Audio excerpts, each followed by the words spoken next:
The Diplomacy Dojo is a weekly discussion led by your bored brother about diplomacy tactics and strategies. Let's listen in on what our players are discussing this week. All right, Chris, thanks for making it to the Diplomacy Dojo. I'm really glad to have you here.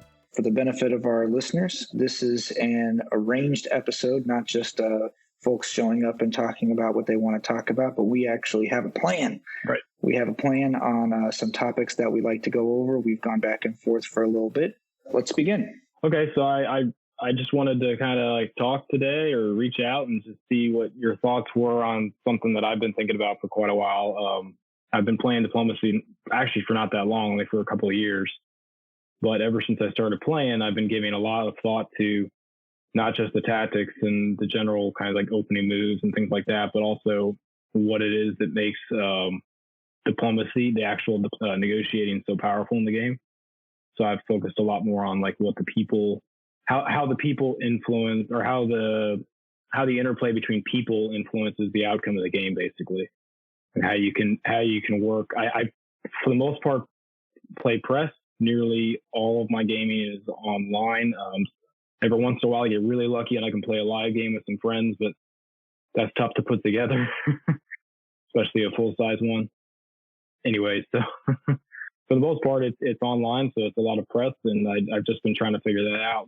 What's the psychological warfare aspect, basically, to the game, besides the more overt or direct kind of warfare?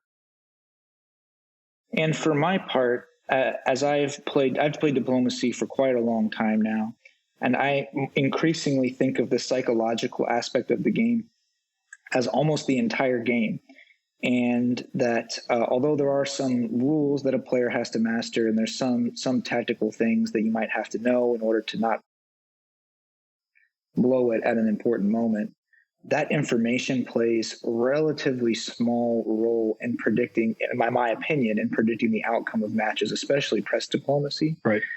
To the point where I realized only maybe a year ago that Munich actually cannot be stalemated from the South by itself. I didn't know that. Right. I played diplomacy for something like 9 years, and that I just didn't realize it, and I was pretty good. And so it's embarrassing to admit that like I actually didn't know this really important piece of stalemate line information, but it shows you I never played a game in which that mattered. I would have realized it if it had mattered and learned my lesson. So I agree, and I think that to really learn diplomacy and to get good at it, understanding the psychological aspects of the game is the key.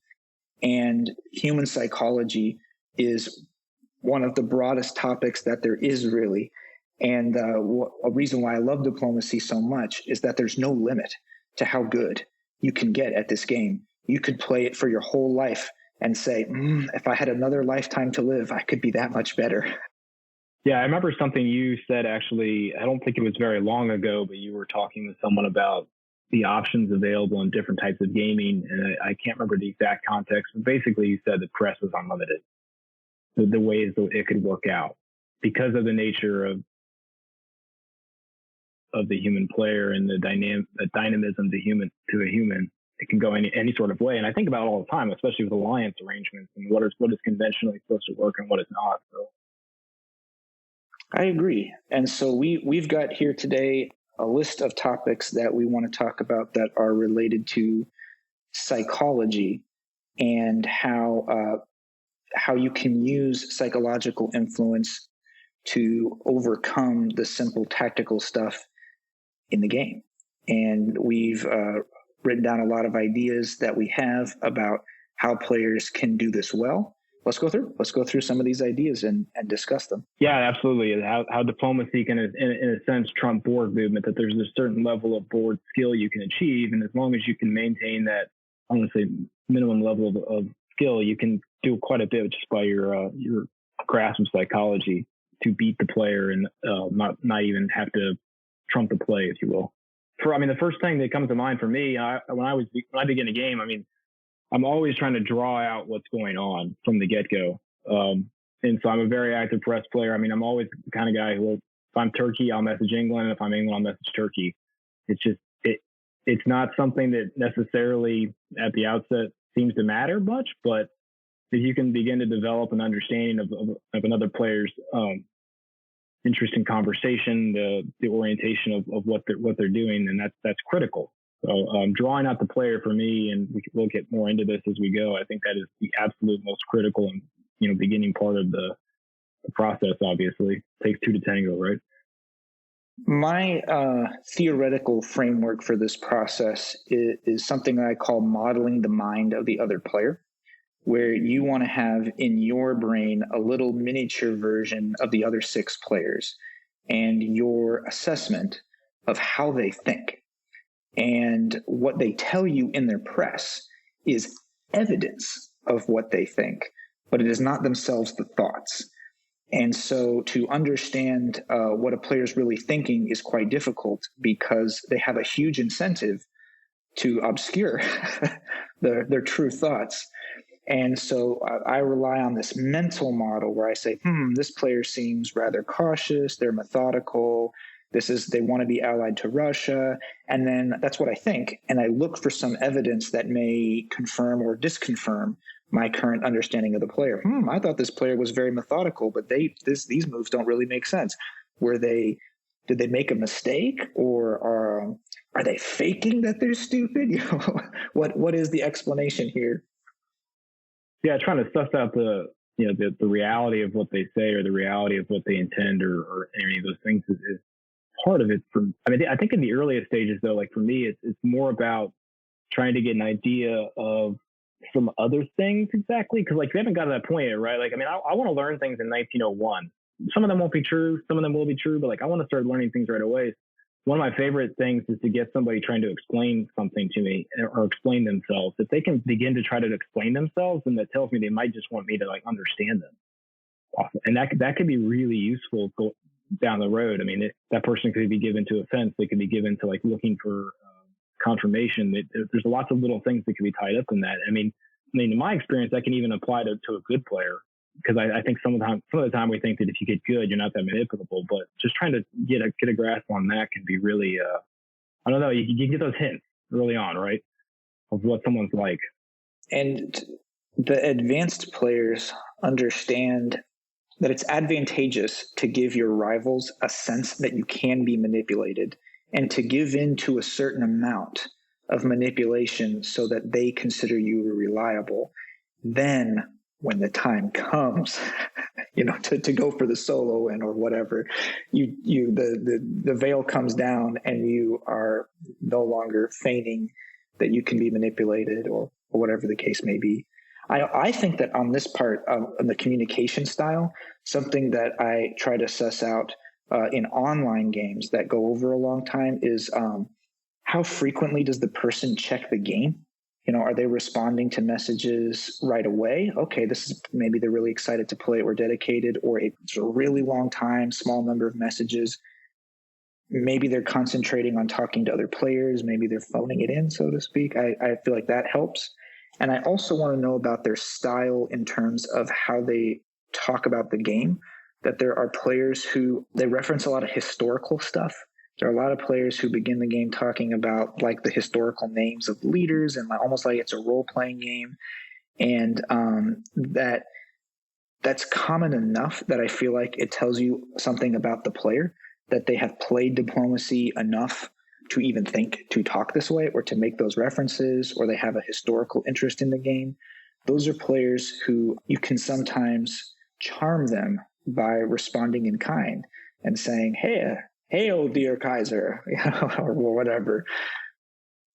It's something that's worth doing sometimes. I think that if you can mirror back some of the style that you're seeing from the other player, if they're to the point and so are you, if they're want to talk about their favorite beer, oh sure, I'll talk about that too. It can go some ways into seeming approachable. I've heard that like it's good to, if someone sends you a fairly long message, just send them a message that's either of equal length or shorter, just to try to draw out more, right? Because if you give them a little bit to go on there, he sent you a lot, and then they'll just start pouring into you.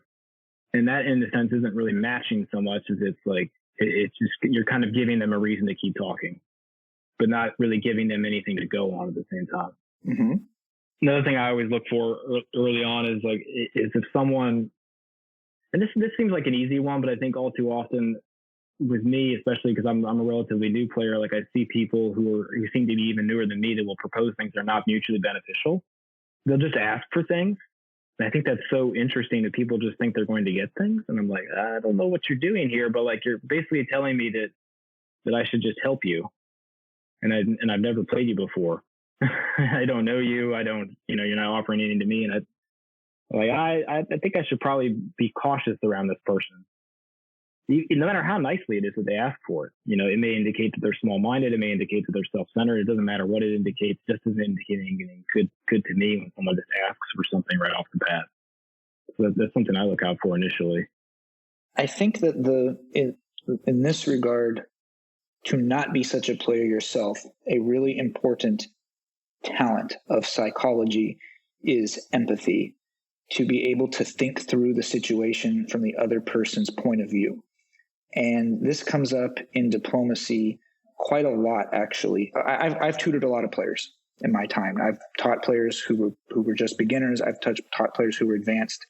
And since I'm looking at a game board where they're asking for some advice or what they did wrong, and they'll describe the whole situation from their own point of view. And I say, okay, but just imagine that you weren't England, though. Imagine that you were Germany. What would you be thinking?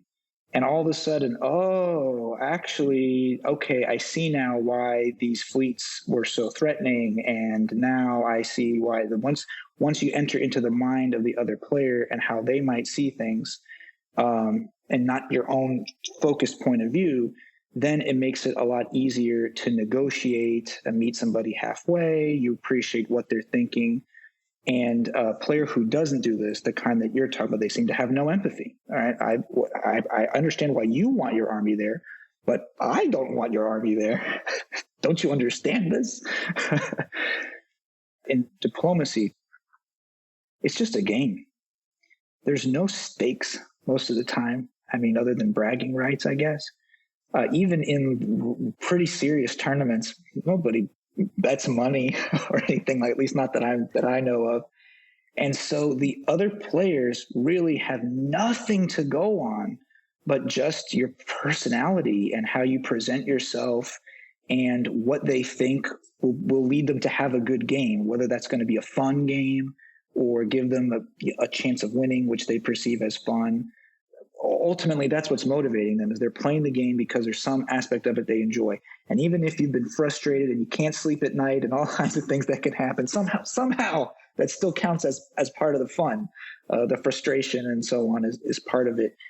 And I think that because diplomacy is a game, that it gives the players an opportunity to really think very purely about psychology and human nature. There's not anything else, I guess, adding noise to the situation. It's not like this. I can't threaten this guy. There's no money involved. It's just what can I say? What words might make this guy issue the support or hold order that I want him to do?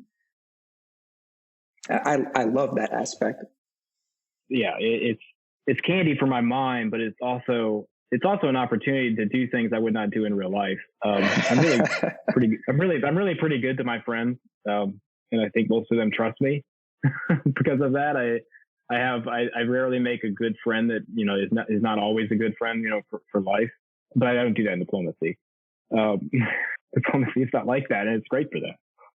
I guess I rationalize the lying and the backstabbing that can go on in diplomacy. Not that I think that a player should be doing that very often, but it does happen during the course of the game as part of the fun. As part of the fun. There's not a lot of times when, like, hey, me and my friends, and we're all going to like lie through our teeth and see what happens. And like, just to see that side of somebody or see what their skills of that are, or to put your own to the test in a way that we've all agreed this is for fun. So it's not real. Right. You get to learn a lot and experience things that are different. There's a lot of BS that goes back and forth in diplomacy for sure. But yeah, I just want to second the thing about lying real quick though. Yeah, I try not to be dishonest and stab people very much in diplomacy. I'd rather lead them astray. And I think that's a lot of what's going on here is that you're trying to lead someone astray from natural instinct or like honed skill. You're trying, because if you just, if you want to really get something that's a leveler, try your own psychology. And then also, obviously, you can't trash your currency by being a liar and a stabber all the time. My first game, I was Turkey, and I stabbed Austria for a single supply center because I thought this was cool and this is how you win. And it screwed my whole game because the guy just wouldn't work with me.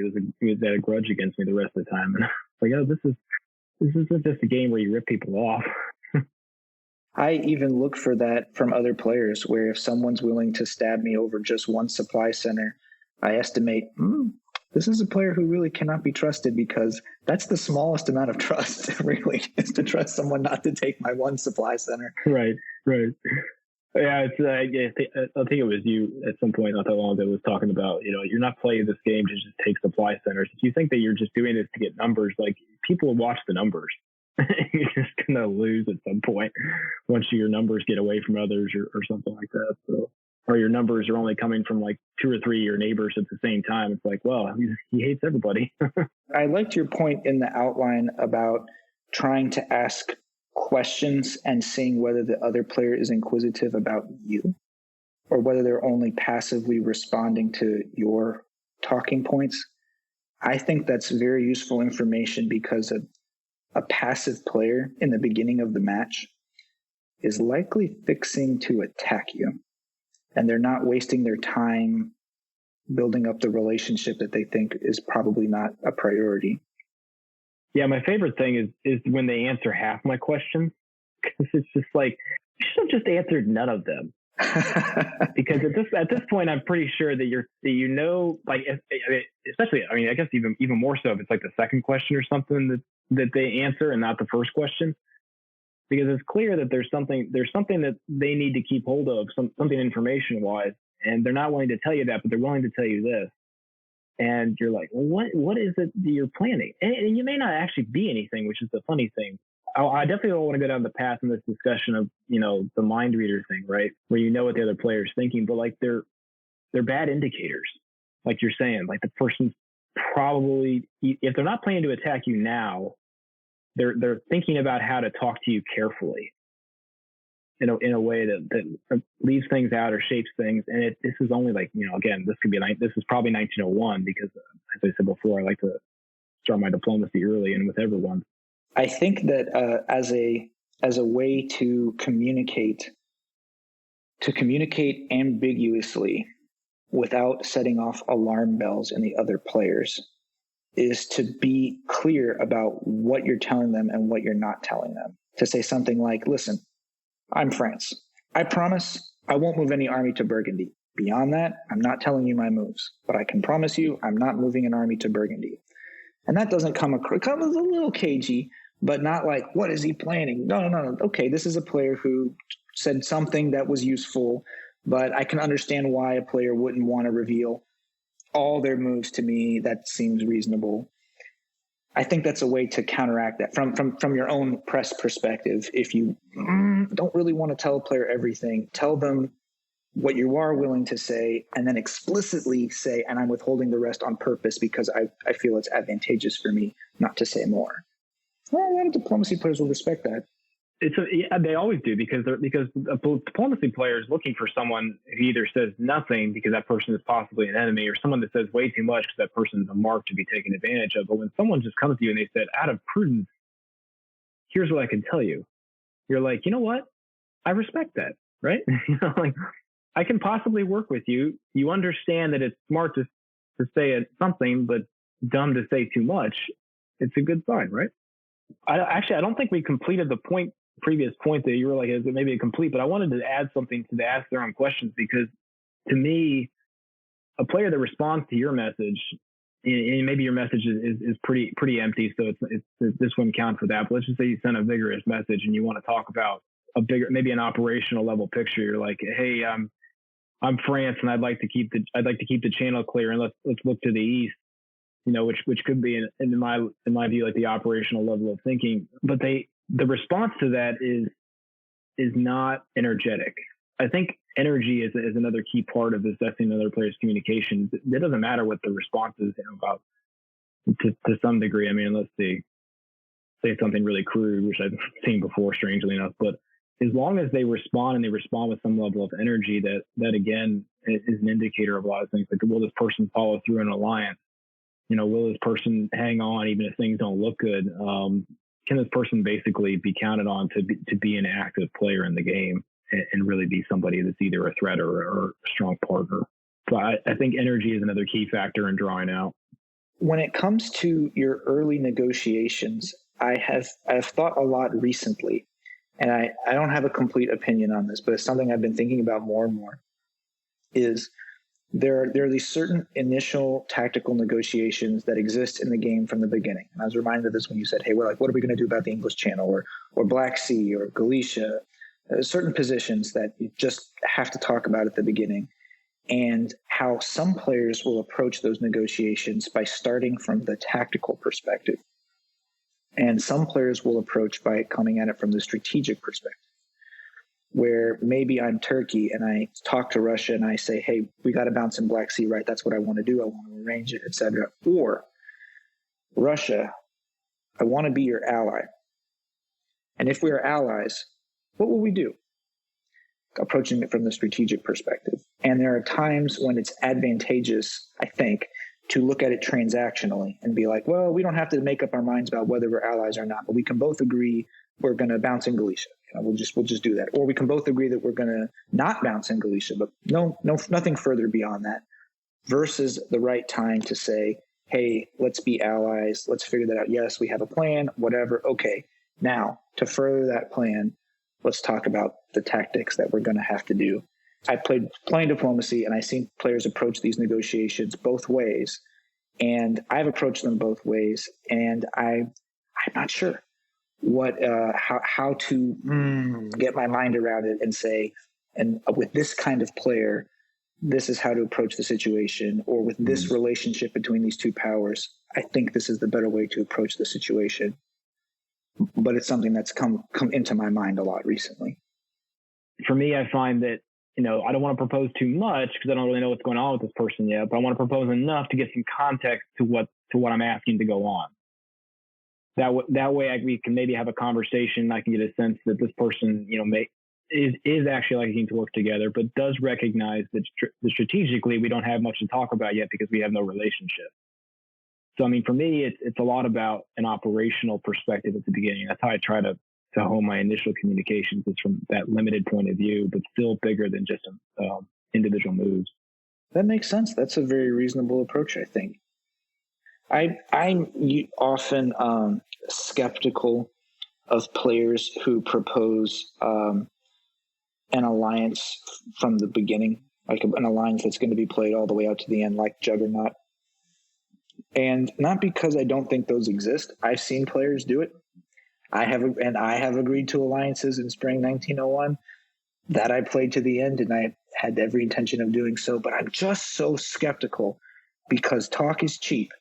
And there are players who will say like anything just to get away with a 1901 backstab to get the slightest tactical advantage. And I think that I rarely do that myself. I've come to think that that's not a very good approach, to spend so much energy just to get a tiny little advantage and burn a bridge.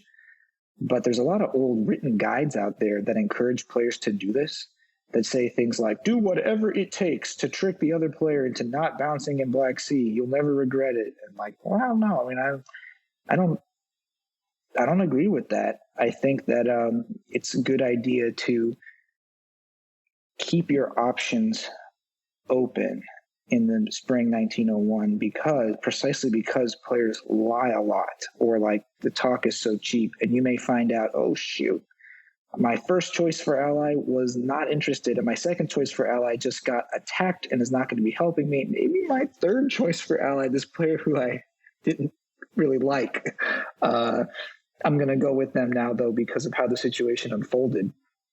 I guess returning back to your point about spending effort to work on every player, that's when that kind of approach really pays off, when the situation doesn't play out like you had originally hoped.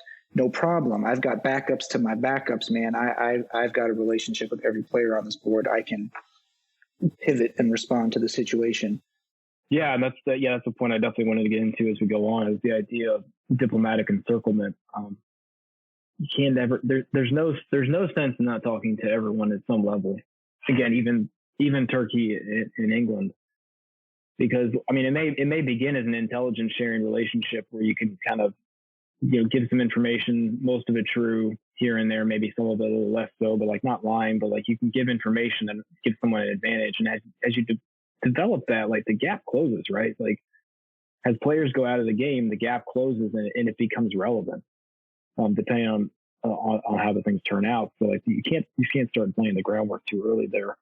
I think staying at the operational level with these kinds of communications, but getting to that level, I mean, it smooths it out a little bit. I think for me, this is me personally for sure. I'm not really interested in your tactical suggestions from the outset if there's no context.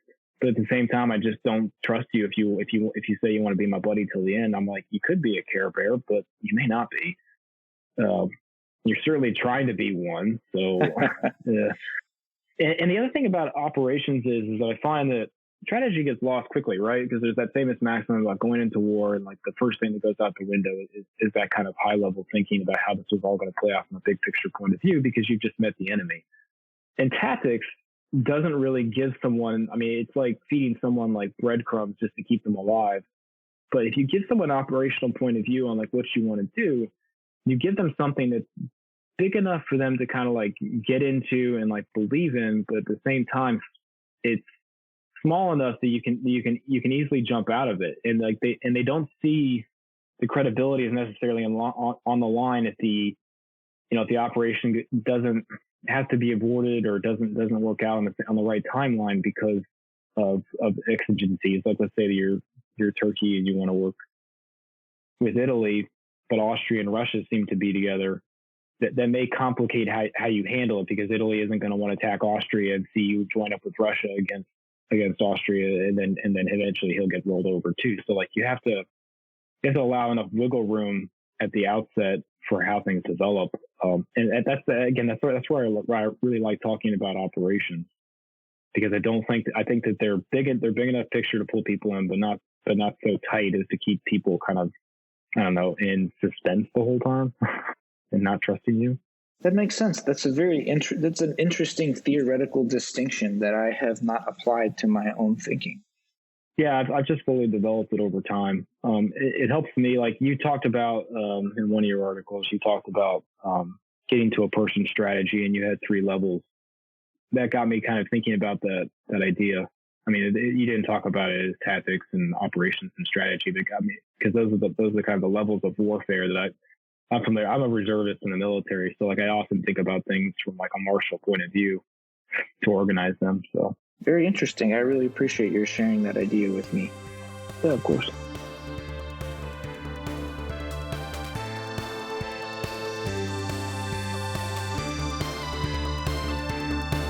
This episode was made possible by the generous support of people like you. For more information, visit patreon.com/BrotherBored. You can learn more from your board brother at BrotherBored.com. If you enjoyed this episode, remember to subscribe, share, and review. Thanks to Loyalty Freak Music for the theme music, It Feels Good to Be Alive, too.